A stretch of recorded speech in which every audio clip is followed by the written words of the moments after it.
नमस्कार मित्रों, आज हम ऐसे व्यक्ति की कहानी लेके आपके सामने उपस्थित हुए हैं जिसके बारे में आपको पता है, लेकिन उसके जीवन के उन पहलुओं पर हम लोग बात करेंगे जो जो शायद ही आपको पता है।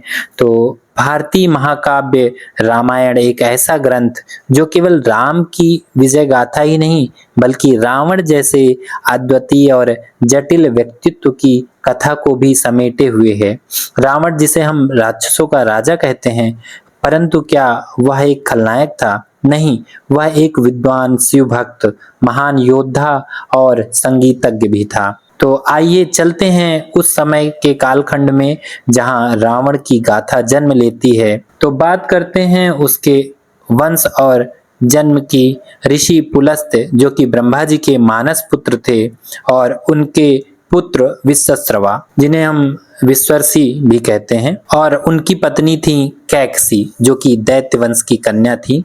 इन्हीं के गर्भ से जन्मे 3 पुत्र रावण, कुंभकर्ण और विभीषण तथा एक पुत्री शूर्पणखा। जन्म के बाद माता कैकसी ने रावण से कहा, हे पुत्र, तुम्हारा जन्म केवल साधारण नहीं, तुम्हारे भीतर अपार बल और विद्या छिपी है। तुम्हें संसार या तो पूजेगा या फिर तुमसे भय करेगा। तो रावण को ज्ञान और बुद्धि अपने पिता के वंश से प्राप्त हुई जो कि ऋषि और यहाँ तक कि वो एक तरह से ब्रह्मा जी से आता हुआ वंश था। तो ज्ञान और बुद्धि रावण को अपने पिता के पक्ष से प्राप्त हुई, बट माता के पक्ष से आसुरी शक्तियां, बल जो कि राक्षसों की कन्या थी, दैत्य कन्या थी, तो उन्हें माता के पक्ष से यह प्राप्त हुआ। युवा अवस्था में ही रावण ने असुरों की परंपरा को आगे बढ़ाया। उसने ठाना कि वह संपूर्ण ब्रह्मांड पर अधिकार करेगा और इसके लिए उसने कठोर तपस्या आरंभ की। हे ब्रह्मदेव, जब तक आप मुझे वरदान नहीं देंगे, मैं अपने मस्तक एक एक करके आपको समर्पित करता रहूंगा। और वह अपने 10 सिरों को काट काट कर अग्नि में समर्पित करता गया।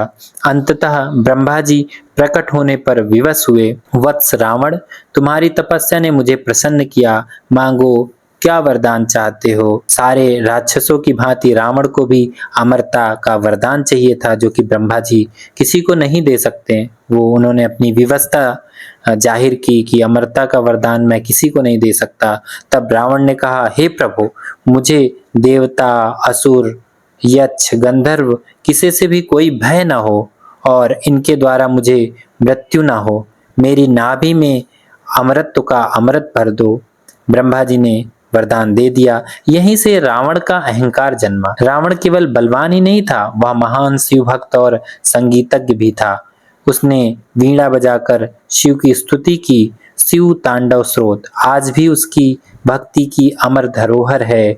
जटाटवी गलत जल प्रवाह पा वितस्थले, आपने इस स्तुति को सुना भी होगा। यह रावण द्वारा रचित है। कहा जाता है जब शिव ने कैलाश पर ध्यान लगाया, उसी समय रावण अहंकारवश पर्वत उठाने का प्रयास कर रहा था और वह कैलाश को उठाकर लंका में स्थापित करना चाहता था। पर्वत हिला, परंतु शिव ने अपने पैर के अंगूठे से उसे दबा दिया, जिससे रावण का हाथ पर्वत के नीचे दब गया और उसे बेतहाशा पीड़ा हुई। तभी रावण ने करुण स्वर में स्तुति की और भगवान शिव प्रसन्न हुए। प्रसन्न होकर भगवान शिव ने चंद्रहास नामक तलवार रावण को दी। कुबेर जो कि रावण का ही सौतेला भाई था, जिसे हम लोग धन का देवता कुबेर कहते हैं, तो लंका, स्वर्ण जड़ित लंका जो कि देवशिल्पी विश्वकर्मा ने बनाया था, उस पे कुबेर का आधिपत्य था और पुष्पक विमान भी कुबेर के पास ही था। उसे रावण ने कुबेर से पुष्पक विमान को छीन लिया और लंका पर स्वयं ही अधिकार कर लिया। स्वर्ण मंडित नगरी, विज्ञान और चिकित्सा में प्रगति लंका उस समय स्वर्ग से भी सुंदर नगरी कहलाती थी। रावण ने मैदानों की कन्या मंदोदरी से विवाह किया और अनेक राक्षसों का पालन पोषण किया, परंतु शक्ति के साथ साथ अहंकार भी बढ़ता गया। देववती नामक कन्या के साथ रावण ने छेड़छाड़ का प्रयास किया और उसी कन्या ने रावण को श्राप दिया, हे रावण, तुम्हारे अहंकार का कारण एक दिन स्त्री ही बनेगी और उसी से ही तुम्हारे अंत का मार्ग प्रशस्त होगा। फिर आया रंभा का प्रसंग। रंभा का, मित्रों, रंभा का नाम भी आप लोगों ने सुना होगा। वो स्वर्गलोक की अप्सरा थी। रंभा जो कि रावण के सौतेले भाई कुबेर के पुत्र की पत्नी बनने वाली थी। रावण ने उसे भी अपमानित किया और फिर रावण को श्राप मिला, तेरे अहंकार का अंत होगा। श्राप के बाद भी रावण का अहंकार शांत नहीं हुआ। उसने सीता का हरण किया और राम के विरुद्ध युद्ध छेड़ दिया।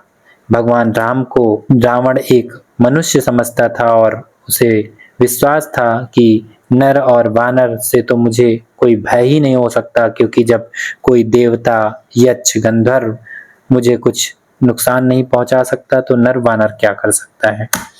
और लंका नगरी को रणभूमि बना दिया रावण ने। अनेकों योद्धा मारे गए। कुंभकर्ण, मेघनाद और अहिरावण सारे मृत्यु की घाट उतरते गए। अंत में रावण युद्ध भूमि में आया और भगवान राम के साथ रावण का घोर संग्राम हुआ। अंततः विभीषण ने राम को रहस्य बताया। रावण की नाभि में अमृत कलश है। राम ने अपने दिव्य बाण से उस अमृत को नष्ट किया और फिर रावण धराशायी हुआ। भगवान राम ने लक्ष्मण से बोला, लक्ष्मण, रावण मरणासन्न है, परंतु वह महान विद्वान था। जाओ उसके पास बैठकर जीवन की शिक्षा लो उससे। लक्ष्मण ने श्रद्धा भाव से कहा, महाराज रावण, कृपया मुझे ज्ञान दीजिए। लक्ष्मण, जीवन की 3 बातें सदैव याद रखना। मित्रों, यह बातें हम सभी को भी हमेशा याद रखनी चाहिए। पहली, शुभ कार्य में विलंब मत करना। दूसरी, शत्रु को कभी कमजोर मत समझना। और तीसरी सबसे महत्वपूर्ण बात, अपने रहस्यों को किसी पर भी पूर्ण रूप से प्रकट मत करना। इतना कहकर रावण ने अपने प्राण त्याग दिए। राम ने रावण के ज्ञान को सम्मान दिया। इस प्रकार रावण केवल एक खलनायक ही नहीं, बल्कि एक महान विद्वान, शिव भक्त और जटिल व्यक्तित्व का व्यक्ति था, जिसकी गाथा आज भी हमें शक्ति, ज्ञान और संयम का संदेश देती है। यह थी रावण की कथा।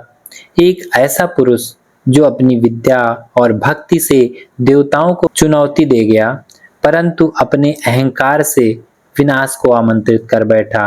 रामायण की यही शिक्षा है। भक्ति और ज्ञान हमें महान बनाते हैं, परंतु अहंकार अंततः पतन का कारण बनता है। तो मित्रों, हमें अहंकार कभी भी नहीं करना चाहिए। अपने ऊपर गर्व करना चाहिए, परंतु अपनी किसी भी बात का अहंकार कभी भी नहीं करना चाहिए। तो मित्रों, आपको मेरी यह कहानी कैसी लगी कमेंट करके जरूर ही बताइएगा। मेरे इस वीडियो को लाइक करिए, शेयर करिए और कमेंट करिए।